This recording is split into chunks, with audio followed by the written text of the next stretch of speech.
Actors அப்படின்னா ஸ்ரீதிவ்யா மாதிரி தான் இருக்கணும் அப்படின்ட்டு பல பேருக்கு ரோல் மாடலாக இருந்தவங்க தான் ஸ்ரீதிவ்யா.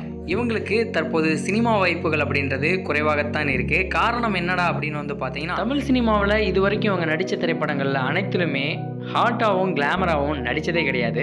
இனி வரக்கூடிய திரைப்படங்களையும் நான் அப்படி தான் இருப்பேன், ஒரு ஃபேமிலி ஆடியன்ஸ் என்ஜாய் பண்ணுற அளவுக்கு ஒரு ஆக்டர்ஸாக நான் இருந்தால் போதுமானது அப்படின்னு இவங்க சொல்லியிருக்காங்க. அதை தாண்டி இவங்க கூட சேர்ந்து நடித்த நடிகர்கள் அனைவரும் இப்போ வந்து பார்த்தீங்கன்னா டாப் 10 லிஸ்ட்டுக்கு மூவபிள் ஆகியிருக்காங்க. ஆனால் ஸ்ரீதிவ்யா வந்து இன்னும் அப்படியே இருக்காங்க அப்படின்றது வந்து பார்த்தீங்கன்னா மிகவும் வருத்தப்படக்கூடிய ஒரு விஷயம்தான்.